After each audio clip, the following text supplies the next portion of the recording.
Hello and welcome to today's conversation on the Open Government Partnership and the lessons and opportunities it offers to strengthen accountability for global gender equality, especially in light of this year's Generation Equality Forum convenings.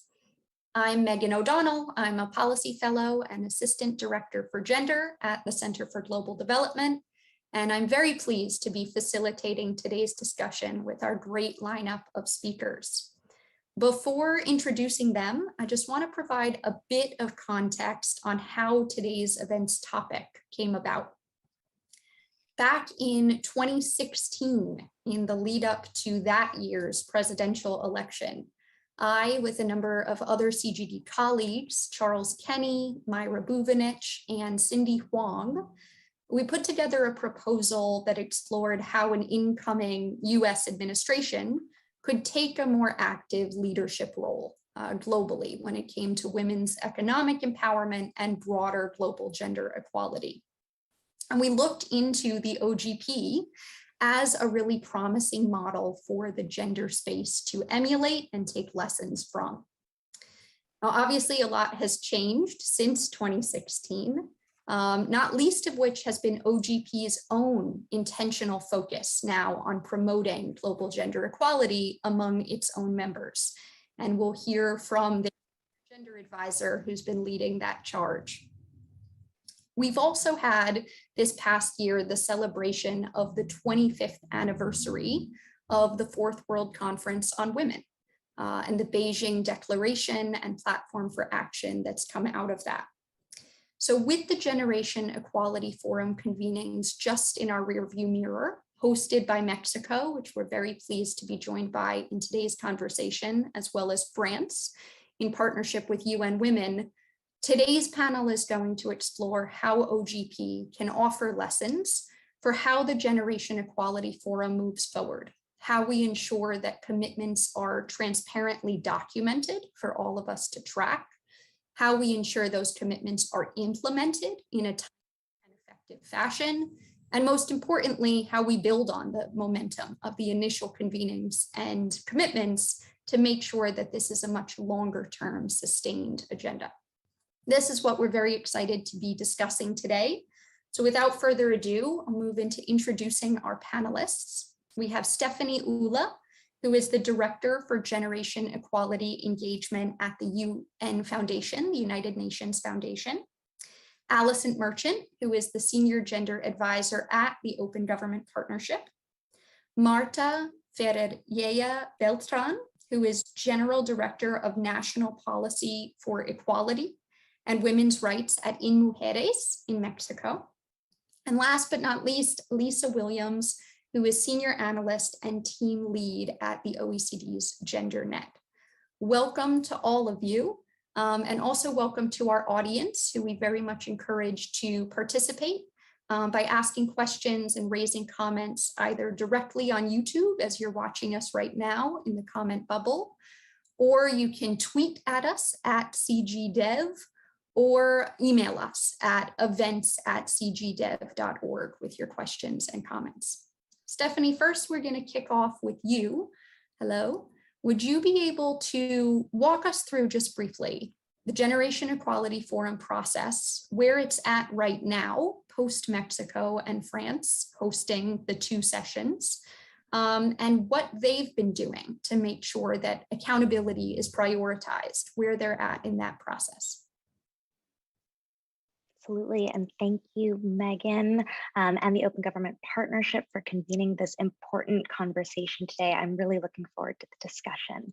So before we begin, I'll dive in with a tiny bit of background on the UN Foundation, just that we are a strategic partner to the United Nations, so we could connect people, ideas, and resources to support the work of all United Nations agencies, system, the whole ecosystem, essentially. And as part of that, generation equality was my core focus for at least the last 2 years. So I've sort of been living, breathing all things kind of generation equality. And for those of you who don't know as much or are newly kind of coming into this space to learn about what the forum was, it really was this intention to have this inflection point, a global inflection point on gender equality. It recognized essentially that the last World Conference we had on women was over 25 years ago, and that progress has been extremely slow, and in many cases actually reversed by the pandemic sort of since then. And so the intention was to really kickstart this 5-year journey to accelerate ambitious action and implementation of other global gender equality frameworks, including the Sustainable Development Goals. So in many ways, generation equality is set up to be kind of the operational side of an international development agenda on gender equality. And Megan, you referenced the 2 forums that happened in 2021 in Mexico City and in Paris. In the last forum in Paris, there was actually 40 billion US dollars of sort of pledged commitments, financial, policy, programmatic.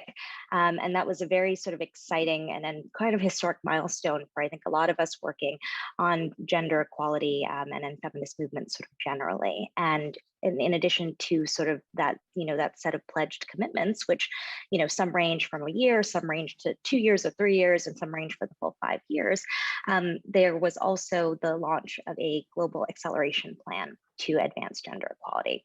So I'm going to get into like a little bit of the mechanisms of generation equality here, so that when I throw, these kind of terms out, everyone has kind of the same understanding. But generation equality is really driven by 6 action coalitions. It is convened by UN Women, but with a range of other stakeholder partners as leaders, as commitment makers. So we're talking about member states and governments, philanthropy, civil society, youth activists, international organizations, as well as the private sector. So a really interesting and sort of diverse group of stakeholders, all committing to these different action coalition areas. And the action coalition areas include gender-based violence, they include feminist movements and leadership, they include feminist action for climate justice. I won't go through sort of the whole list, but it sort of really spans the range of many sort of intersecting issues around gender equality. And it sets up these specific action coalitions to lay out a vision, to lay out targets, to lay out indicators for how we can sort of advance progress in those areas in the next 5 years. And so all of the kind of commitment makers to generation equality have made commitments under each or more of the action coalitions, essentially. So they're working together with, I would say, a community of peers, a community of allies, to advance sort of this agenda together. And in addition to the sort of 6 action coalitions, there's also a compact on women, peace, and security, which sort of informs the kind of overall framework and structure of sort of generation equality. And so after this kind of really exciting sort of moment in Paris in June or July of this year, really sort of straddled both. We are now, the whole kind of generation equality movement is really engaged in this process of accountability development, which is being led by UN Women. And UN Women has done a series of multi-stakeholder consultations, essentially starting in the summer all the way through the fall, with all of these different stakeholder groups that I mentioned. So there's been government consultations, there's been consultations with youth activists and consultations with adolescent girls. And the idea is to co-create and co-design an accountability framework for the Generation Equality Forum. You'll also often hear it referred to it as GEF. So some of us might be calling it GEF in this conversation, and that's exactly what that acronym is how we say it, essentially. But the GEF kind of accountability process is at a stage where I think the initial consultations have essentially finished. The plan is to hopefully have a draft accountability framework for sort of reaction and feedback in kind of the new year. They're currently opening up a consultation on indicators for, again, all of the different targets that sit under the action coalitions. And that's a public consultation. So it's open to anyone who wants to kind of give input on that. And there was also a summary report that was developed by UN Women following kind of the outcomes of the consultation. So here I can highlight, just some quick kind of areas of consensus that we are definitely seeing coming from the accountability conversation. So one, I think everyone agrees that accountability is absolutely critical to maintaining the momentum and to really parsing out and understanding what it means to have 40 billion worth of sort of pledged commitments, what that looks like, who should be held responsible, and how that actually progresses kind of the vision of sort of the action coalition. So I think everyone's in agreement and is in kind of in excited anticipation for an accountability framework. I think that there's agreement that there should not be duplication with existing accountability mechanisms or frameworks, that it should be additive, that it should connect to so much of the work that already exists and is being done in this space. I think there's also an opportunity to learn from a lot of the other accountability mechanisms that already exist to find the right model that sort of works for generation equality.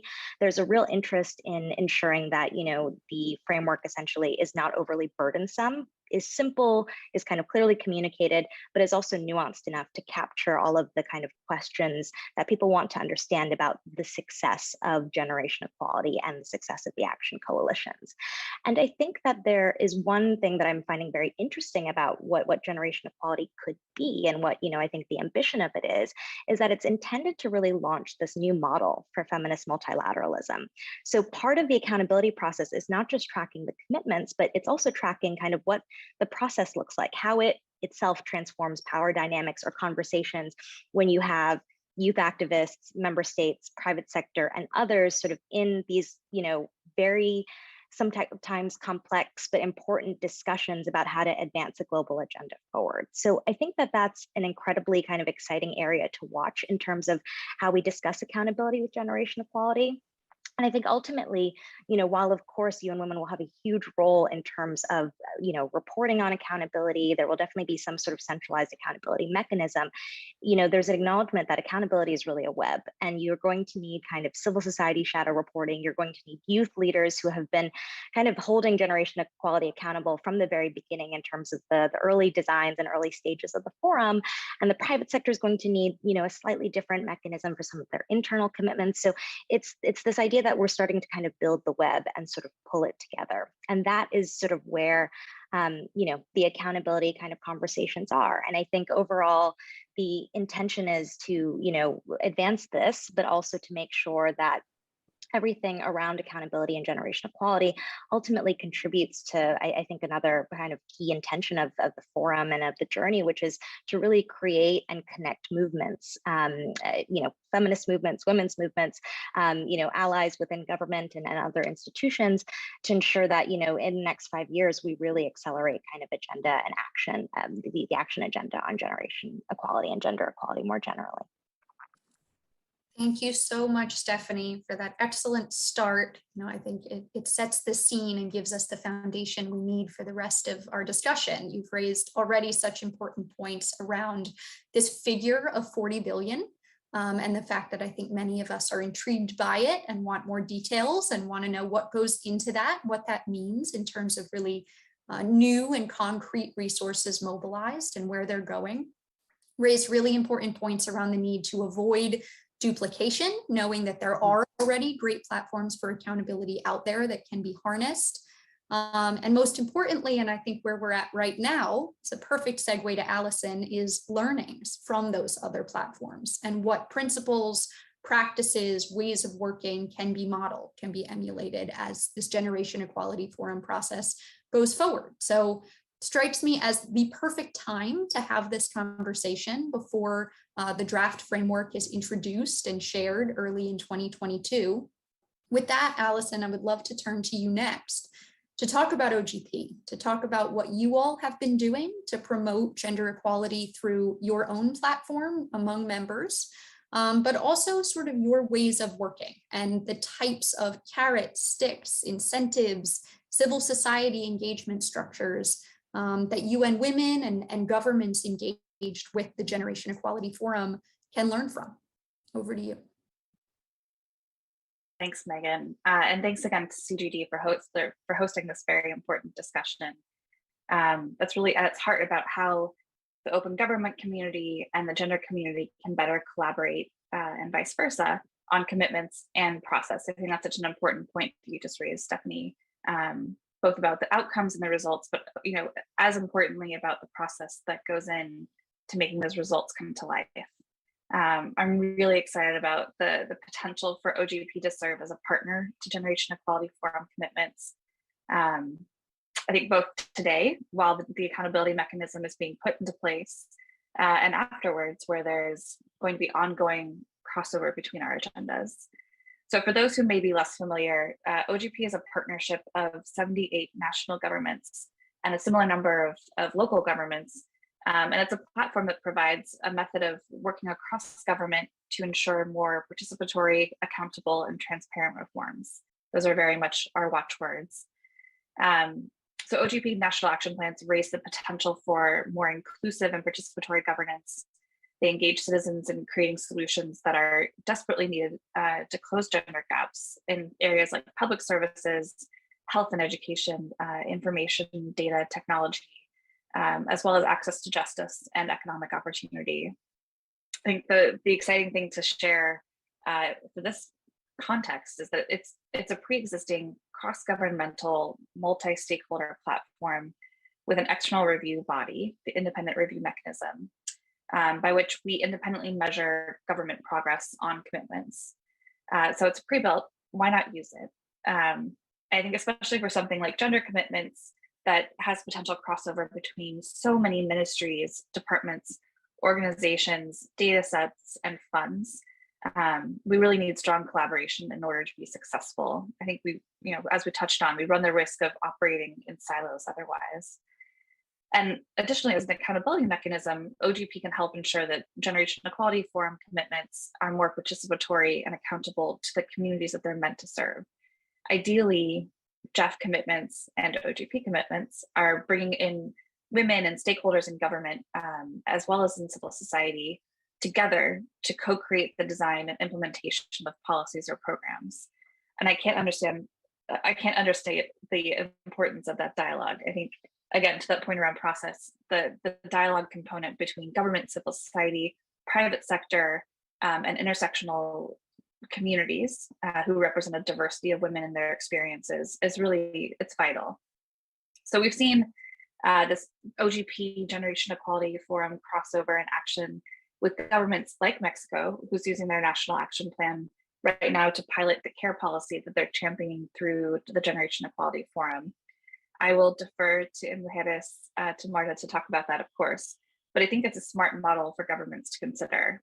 And there's two potentially important approaches here, either to use OGP as a platform to test or pilot or scale before you propose a commitment. So use it as a learning platform for what works, what doesn't, to advance women's participation or access to resources. I think Germany did this in the design of their women's public service leadership reform. So they tested out the policy before they then put it into a broader policy design. Or conversely, to take a broad commitment idea and to use OGP to make it concrete, collaborative, and implemented. And Generation Equality Forum isn't the first time where we're seeing OGP used in this way. We see the benefit of embedding other global and national initiatives in OGP action plans, whether it's SDGs, climate or SKZU, CEDAW, as well as parallel national women's economic plans like in Morocco, or gender-based violence plans like in Argentina or Uruguay or Kenya. Hopefully we'll see that as well with Summit for Democracy commitments going into next year's co-creation processes. So I think in the end, combining commitments and implementation shouldn't duplicate efforts, to the points earlier, but instead it has the potential to help government work more seamlessly and efficiently together, as well as in partnership with civil society. So I think in terms of some lessons learned, certainly that time-bound component for OGP action plans are 2 years. For Generation Equality Forum, they're up to 5 years. But I think having that sunset phase with dedicated smart targets is really important. Having it co-designed and collaborative with early and consistent outreach needed. So again, thinking both about the communities who help you shape the design as well as the beneficiaries of these different reforms. And then having that independent monitor also means that you don't run into the same kind of report challenges where you have governments reporting on their own work or shadow reports trying to get data that may not otherwise be available to them. So I will stop there, but we'll drop some additional thoughts in the chat from a blog that Megan and I worked on just after Generation Equality Forum, where we saw some additional opportunities for that kind of link up between Generation Equality Forum commitments, gender equality commitments, and open government. Thank you so much, Allison. And I hope that in discussion, we can come back to each of these features you just highlighted, the time-bound smart commitments that need to be reflected in the action plans that OGP requires of its members, the dialogue between civil society and governments as these plans are formulated and implemented, and the independent review mechanism that you highlight. But for now, I want to turn next to Marta. Marta, thank you so much for joining us today.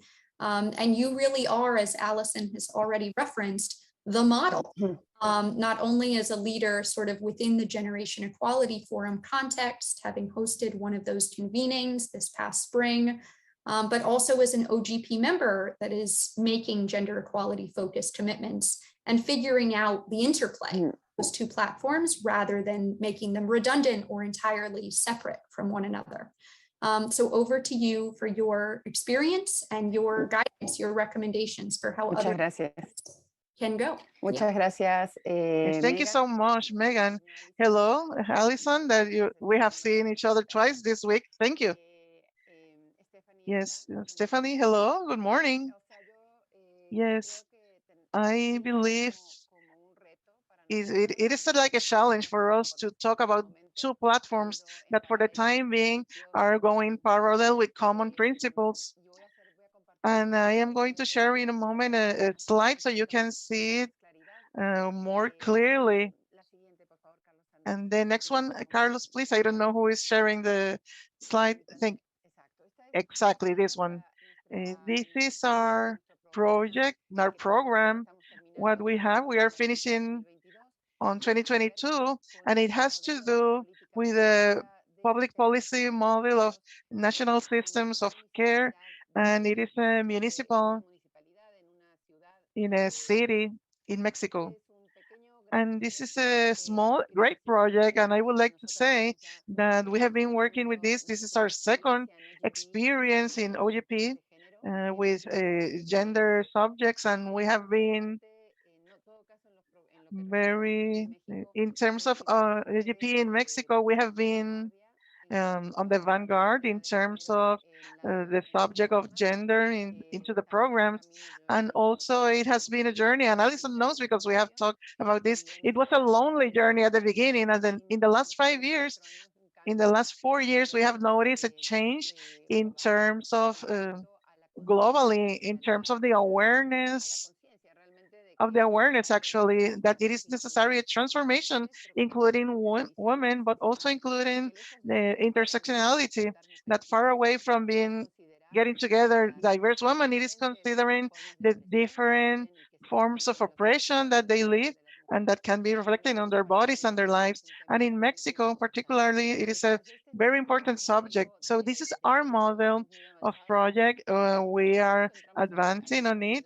On 2022, we will be working on two challenges. First, implementing the plan, working with the government of this municipality, and also working with the development and implementation of this evaluation model and how it is going to be the transparency model. I would like to say that OGP for us is a platform, a learning platform and a growing platform about subjects that we, for being government, for our practices of public policy practices, we don't have that experience. So we are learning on the way through the OGP experience, and we are very grateful for this participation and for being able to develop ourselves as leaders for this project in order to learn how we see it about the dialogue, the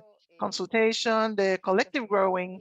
So we see, you know, and we have different parts that form the society where we live, the public policy, the academia, organizations of the civil society, and how all these components are giving their opinion, their feedback, giving their comments, and we are moving on. And that's part of the experience. It has been great. And I think that if you could please move to the next slide, we see the Alianza Global for los Cuidados. It is part of that experience that we call Megan. No, it was not Megan. well, that she talked about United Nations and gender equality, but it is not, it comes from the responsibility of Mexico in the Actions Coalition for Economical Rights, but it triggers, it comes out of there. It comes from there. And I think it's a great platform for the initiatives, the global strong initiatives. So we have this Alianza Global de Cuidados, and it is an alliance, a collaborative alliance for the promotion and to center the global debate, the need to articulate and create care system to improve the quality of life of women, to free their time, to recognize the contribution of women and young girls for the care and the home care, and also recognizing and redistributing that care burden with the state, the governments, with the communities, and also in their homes. So it is an intersectional alliance. It is interinstitutional, and it also considers the different roles of their members. And what do they have in common? These institutions, were not born together, but at the institute, with the participation of In Mujeres in Mexico, we coordinated this part of the alliance. But In Mujeres, they are not with us in the OGP and in our strategy. So how do we make sense of this? And this is where it comes the learning that we get from OGP. So if we can move to the next slide, this is a part where I think there's this new model of governance that for us is really important, because this is what we're learning to do in the last 4 years that we have participated with the OGP. And this is the possibility of equality in the decision making and applying concepts and criteria of diversity, because there are many diverse sectors that are expressing different needs and proposals of public policy, not only having the needs of for women, what they need, this, what do they need to contribute, and what different perspectives they have to propose. And we are so concerned about this in Mexico, and we are working so hard on this. And this is a national care system. So we are working through consensus with role players who are very diverse and they think differently. And of course, with they see life and the process in a different way. So this challenge that we have about transparency and the accountability, that of course is basic for the OGP experience. And we are also working on learning how to deal with this, how to find a solution, so the Alianza Global de Cuidados may find the rhythm and on their own space, because I remember that this is a multi-sectoral alliance. They do not come into agreement with OGP. We are working with the transparency, accountability, consensus, diversity, equality for decision making, and that's our principle, and that's what we agreed on, and that's how we are working. So in Alianza Global de Cuidados, they have different principles. It has to do with care, with the state role, and it has to do with other criteria. So this new journey we have until 2025. It is going to be a journey of being in agreement in, if it is possible, establishing what you call transparency, accountability, and how we can make it together with so different role players that do not have a common place for this commitment. I don't know if I was able to explain myself and if the translation is clear enough, but that's a difference. And this experience with OGP for us has been, and is very fundamental. And we're already thinking, Alison, of our next commitment for the next period. So that would be all on my part. Thank you very much, Megan. Thank you. Thank you so much, Marta. And already great to hear that as you are working to implement current commitments in collaboration with others at In Mujeres, you are thinking towards the next. That's exactly what we hope to hear.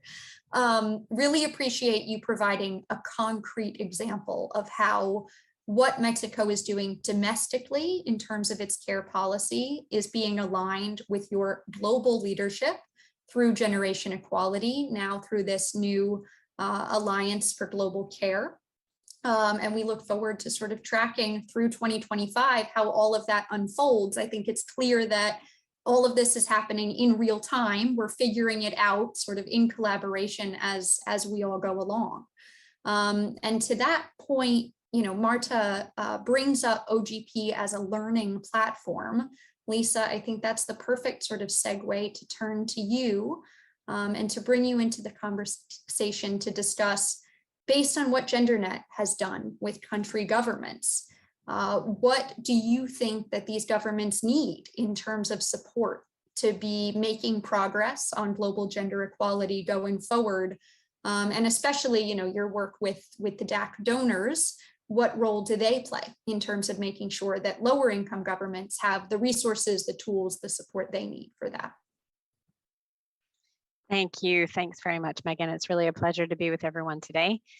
Such a smart group of thinkers on how we can best support countries in their own reforms. I think that's one of the most inspiring things about the Open Government Partnership is the extent to which it creates a true partnership and really, I guess, also sort of this web that was referred to earlier of accountability.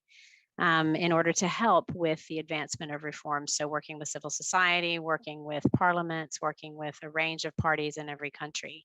And I think that this is one of the things that we've seen as also a feature of the advancement of the Generation Equality Forum, a consultative process that's allowing us to work with many other stakeholders. And I think in that process and also in thinking ahead about how to be most effective with the ways that we would like to improve support to women and girls in developing countries. I think in our area, we feel that monitoring and accountability are extremely important. And we monitor the financing by all of the donors for gender equality. So I work in the OECD Development Cooperation Directorate, leading the team working on gender equality and women's empowerment.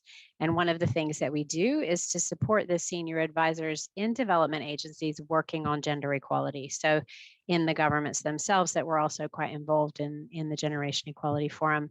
And what we've done in that context really is over the years, developed a few different tools that are quite important. One, obviously, the similar type policy dialogue with countries investing in developing countries and supporting them. Also to improve actually their policies and practices to the greatest extent. And also developed through something called the Creditor Reporting System, which is the place where donors report all of their aid. We have a gender equality policy marker. We call it our GEM. It's basically the way that helps us to see what kinds of investments are being made and how they can be most effectively directed. So in the context of the Generation Equality Forum, we were able to follow all of the different thematic discussions to some extent and try to be supportive to provide the reflection of what kinds of investments were being made across the donor agencies and really across thematic areas with an effort really obviously to drive up those investments, but also to improve the quality of the work that's being done. So just overall, you know, I repeat this often, so let me just say this quickly. So bilateral allocable aid, so ODA, Official Development Assistance, we call it, by the 30 members working on gender equality and women's empowerment has been increasing over time. It stands at about $53 billion today.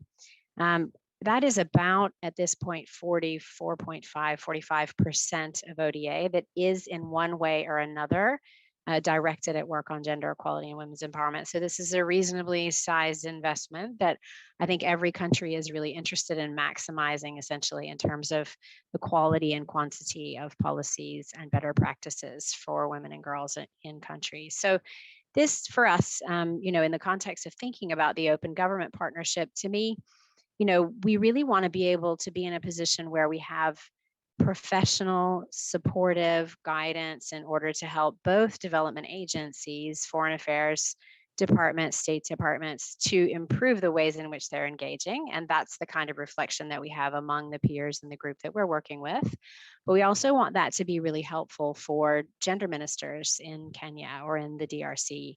We want to be in a position where we can be as helpful as possible. I think Allison's work with those partners in country and then with the civil society organizations around them is really fundamental in this way. So I believe that this is also a bridge between the governance and gender equality agendas that's extremely important for us to dive into more deeply. I think we've been doing this for many years, but I think there's a great opportunity to be able to do more of that in the future. And then finally, we're working on guidance for gender equality and women's empowerment in development cooperation. And it's really a handbook that we're working on developing that would help donor agencies, but also other types of organizations, be it foundations, civil society, as I said, leaders in governments, to improve their practices and work more effectively over time. So I think, to bring it to a close, just to say, Megan, we've discussed this before. This really is an area where it seems to me that the donors within the Development Assistance Committee and the countries working with the OECD can be thinking about ways to more effectively look at a partnership like the Open Government Partnership in order to be as supportive as possible, even as commitments have been made in the past or may be made in the future in the Democracy Summit, or worse, done so in the Generation Equality Forum. It's really about that hand-in-hand process, I think, and a process of transformation and working together toward better governance for gender equality as well. So I'll stop there, and we can go into more in the questions. Thank you. Excellent. Thank you, Lisa. Really appreciate you flagging the forthcoming guidance that's being worked on now. I think we're all really looking forward to seeing it when it is publicly available. And also really appreciate you bringing up this financing element. Stephanie alluded earlier in the conversation to this 40 billion figure. Obviously, the OECD and your team specifically has done the lion's share of the work for many years in terms of tracking broader gender equality related financing flowing from donor countries to recipient countries. And that's where I would love actually to bring Allison back into this piece of the conversation, because you touched on the IRM just briefly earlier, but I would love for you to just unpack that a bit more for those who are joining us listening in, and how that might be able to map on to the gender space, whether we're talking about tracking financing flows and what results that money ultimately has, or other types of policy reform commitments that the IRM facilitates tracking. Yeah, absolutely. Thanks, Megan. And thanks for these conversations. I think I was furiously taking notes because I think there's so many good kernels in here, especially thinking about that bridging piece and the bringing in a diversity of actors. And I think one of the benefits of the Open Government Partnership is that it's a partnership, right? It's voluntary for governments to join. They're here because they want to do good work, and we feel very strongly that everybody can improve no matter where they are starting from. That's a fundamental belief. And so one of the ways in which we try to understand those baselines and try to understand where there is progress being made towards opening government, making it more inclusive, more accountable, more participatory, is by having this separate part of the support unit here at OGP, the IRM, which very much serves as this accountability for OGP. And so the IRM will work with researchers in country to track and try to interview and understand where progress has been made on different commitments. What are some of the sticky challenges that came up through that? What looked really great on paper but didn't quite materialize? What materialized despite the fact that it wasn't written on paper at the beginning? And how do we learn and replicate that? And I think that comes down to the core of OGP's approach, which is very much to make sure that we're documenting and learning from each other and sharing great ideas no matter where they come from. And so that's really the benefit of an IRM. It also has the added advantage of being an independent review of these different mechanisms. And that provides both feedback for governments as they think about their next action plans, to understand what they did well, what there were spaces for improvement upon, as well as for civil society groups who want to engage in the process, to be able to use that as a learning piece, to be able to bring with government to sit down and say, okay, we're going into our next co-creation process. How do we address some of these challenges that were raised? Or how do we make sure that we do this again and do it even better, because we know that that made a big difference last time. And so that's really the advantage of having a mechanism like that. It's not meant to be, necessarily a watchdog, but it is meant to be there as a learning resource, and an opportunity to make sure that we're constantly, holding ourselves accountable and improving from wherever we start. That's great. Thank you, Allison. And then would love to open it up to others. Marta, maybe starting with you. Allison has referenced this IRM as a resource. Would love to hear your thoughts and reactions to that. And also, what other resources or forms of support would you say sitting in government are necessary when you're coming to the table wanting to promote an ambitious agenda? What else is needed from these accountability mechanisms? Bueno, sí, realmente es un desafío. It's Megan. a challenge, Megan. We are just a drop in the sea. We're conscious of this. And in a sea of the future, our commitment, besides our legacy, is about how to establish this as a possibility towards the future and a different governance model, because we're conscious that transparency, that benefits women and girls. When things are covered and they're opaque, that always stands in the way in development of women and girls.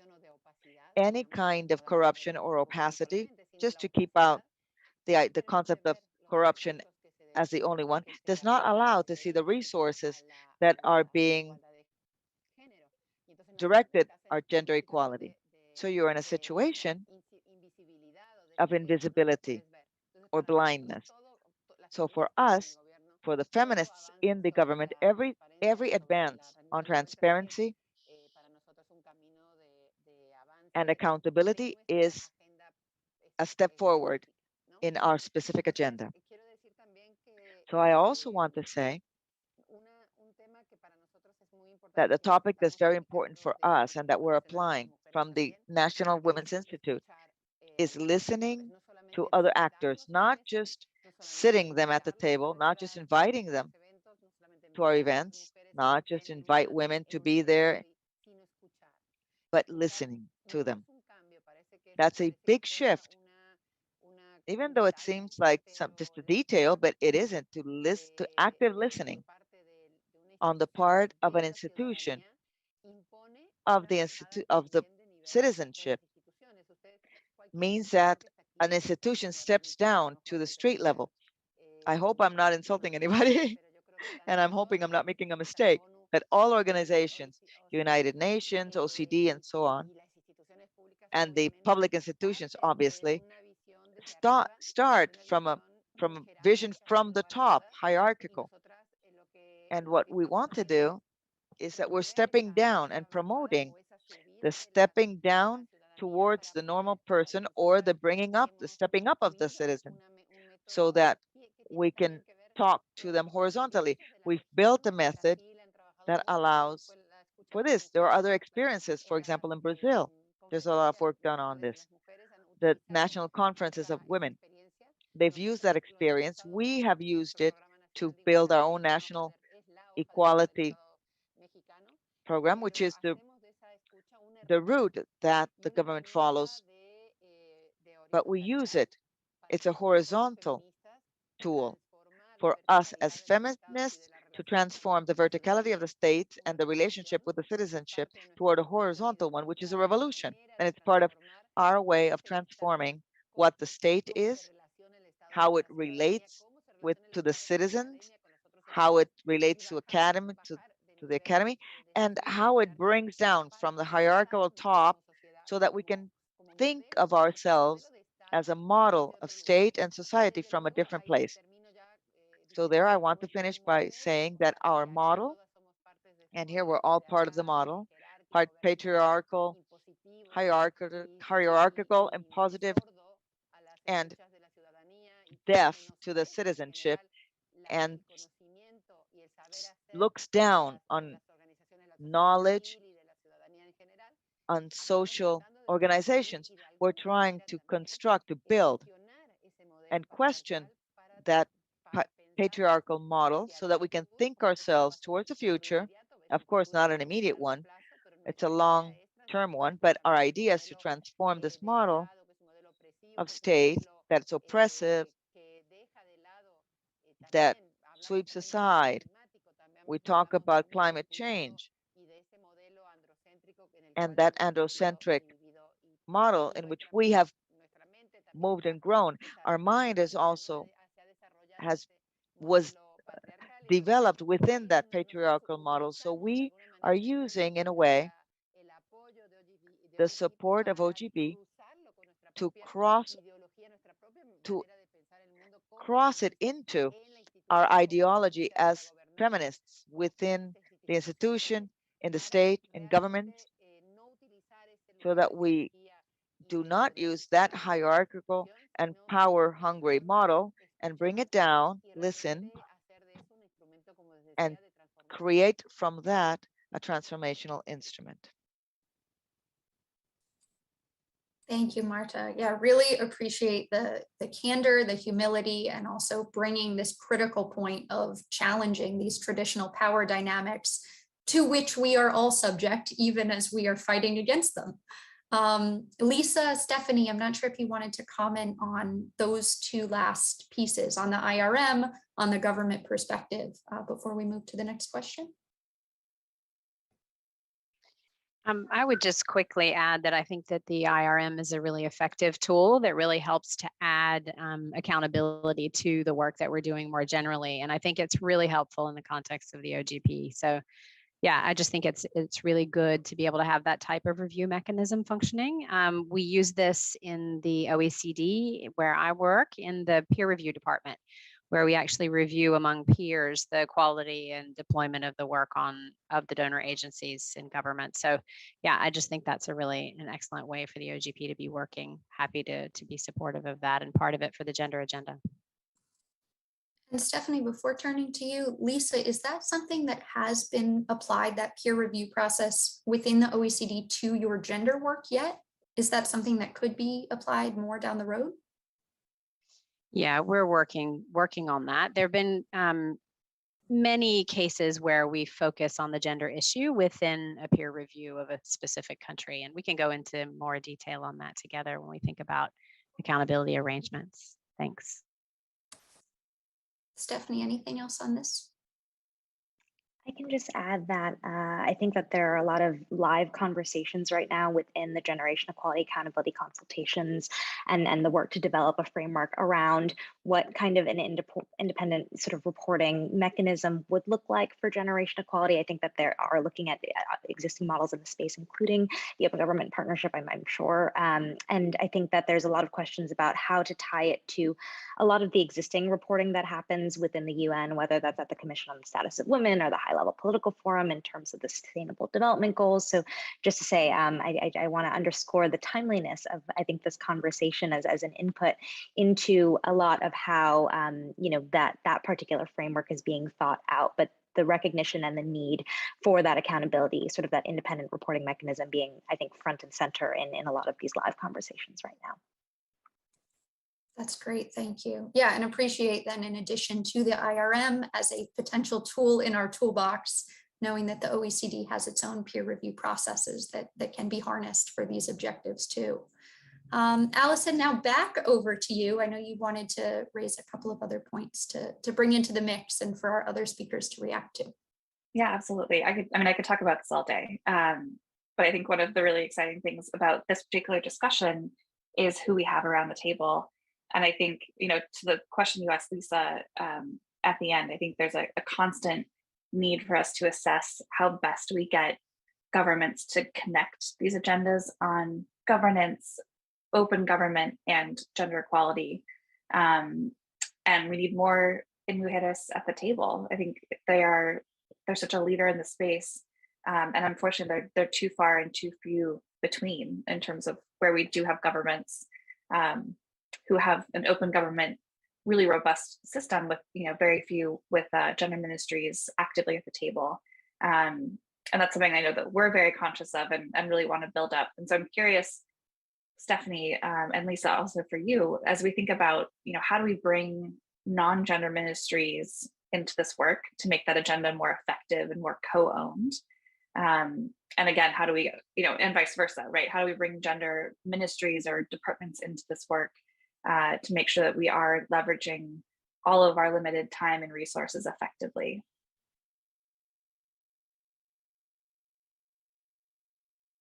I'll turn to whoever wants to jump in, Stephanie or Lisa. All right, Stephanie, you've been volunteered. I guess I will jump in on this, and I think it's a really important question and consideration. I know that at least from the sort of generation equality perspective, the idea that all of the governments who are sort of signing on, whether as action coalition leaders, which means you make sort of a 5-year commitment, and it has to be kind of substantially resourced, to other governments who are who are coming in as commitment makers, which are sort of shorter 1-year, 2-year commitments, kind of at different levels. The idea was that the commitment was supposed to be, I think, a whole of government approach. I think that of course, certain ministries, depending on the country, took the lead in terms of some of the negotiations around the language on the blueprint or what their actual commitment looked like. But what I love about sort of examples that Marta so beautifully shared in terms of what Mujeres in Mexico has been doing is the concreteness of how other governments who've been doing this work for so long can inspire some of the potentially newer countries that are coming into this work, or the countries that might face a diversity of sort of resourcing challenges, so that they can be kind of innovative and creative in terms of how they approach and really mainstream any sort of gender equality or generation equality commitment sort of throughout their ministries. So I think what I see as being really exciting in terms of what both the Open Government Partnership can offer, as well as the work of the OECD and so many others in this space, are those like examples, almost like case studies, essentially, of countries who have done this, how they have done this, how they've built their own, functioning kind of gender equality architecture and infrastructure within their various ministries, or how it interacts with parliaments, so that as countries are focused on implementing their generation equality commitments, they can also take a moment to look at what sort of restructuring, if anything, needs to happen in order to make those commitments a reality. So that's a sort of avenue of work that I'm really excited to hopefully see kind of connect more closely to, and for us to be able to kind of showcase, celebrate, and lift up a lot of these amazing kind of government or country examples that we would want others to follow.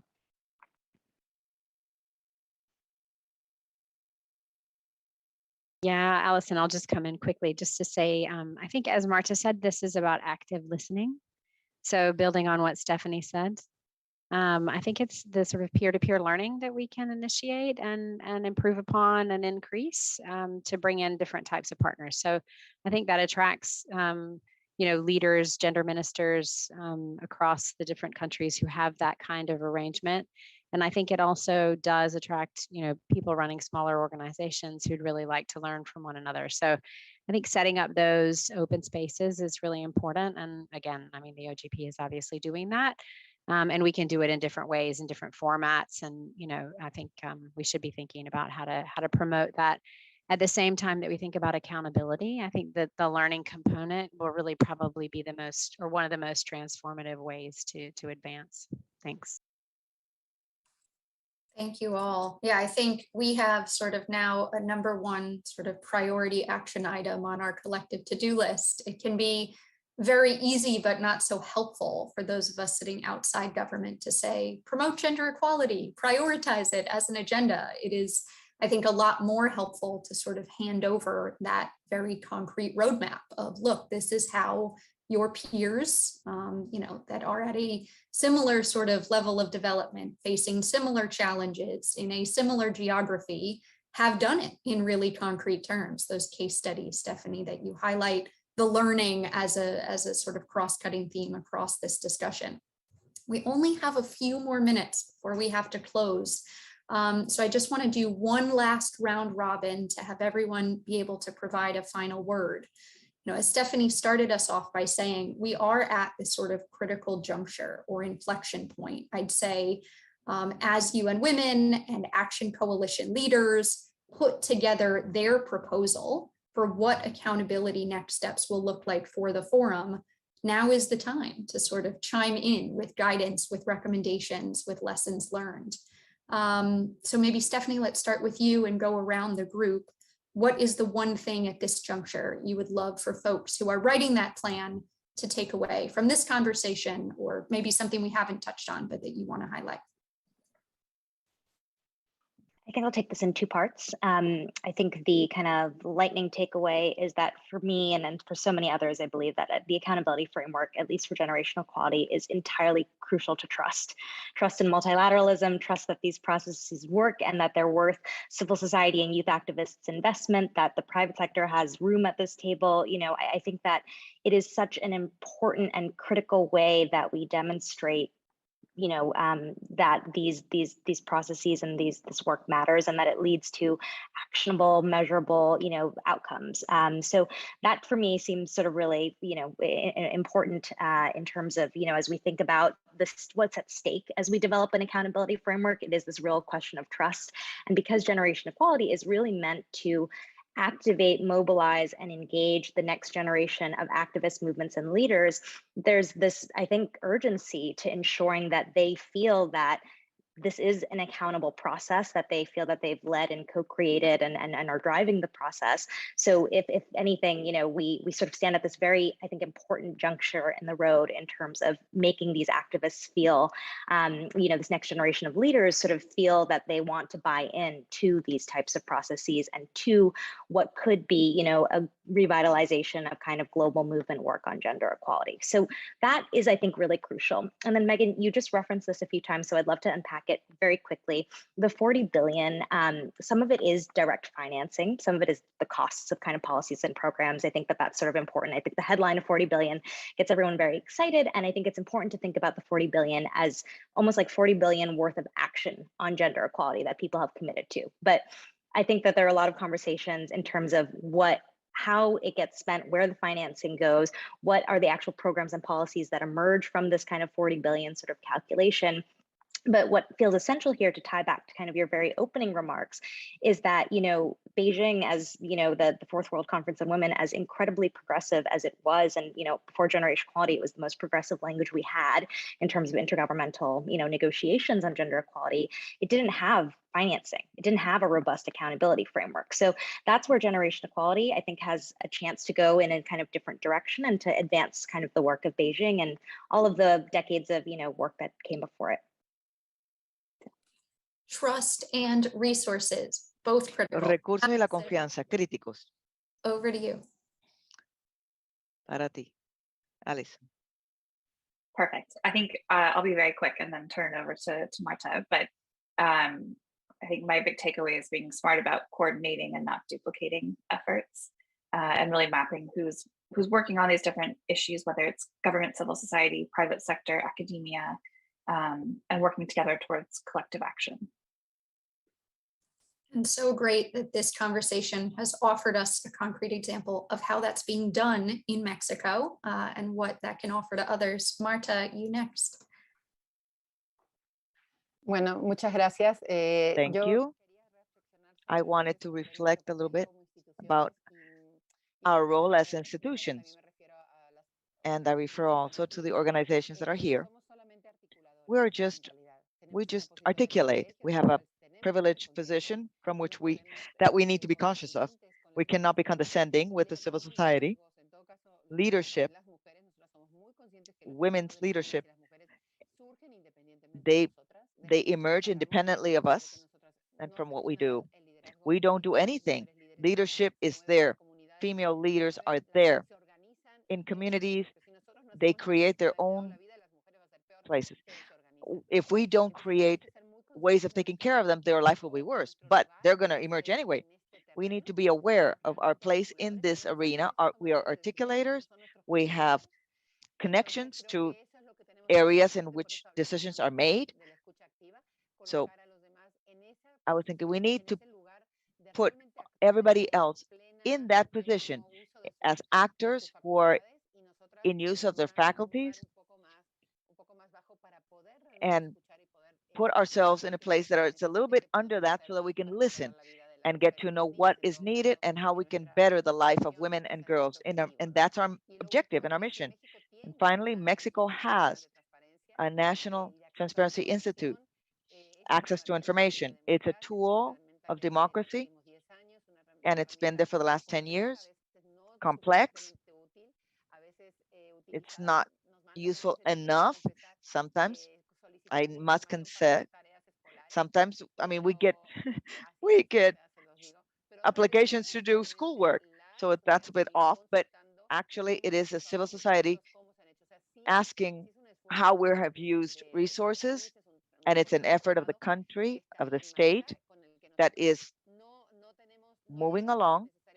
We don't necessarily have a dialogue with them because we're focused on learning from the OGP model, and it's not in an institution that makes it transparency, but how transparency is transversal and moves through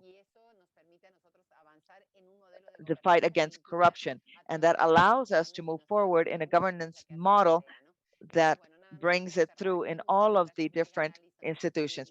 Thank you, Allison, Stephanie, Lisa, Megan, for everybody, and I'm at your service Thank in you. Mexico. Igualmente. Finally, Lisa. Oh, I feel like Marta got it really, but I'd just like to add that I really think that, you know, this discussion about accountability and making commitments, it's all very political. And I think we need to realize that, you know, it is, you know, the women and girls in the countries who can lead the way in many ways, and working in a framework that brings in all the different actors to support them. So whether you're in a donor agency or working in an organization with Marta, you know, I think we need to be creating that sort of web of support, Stephanie, as you referred to earlier.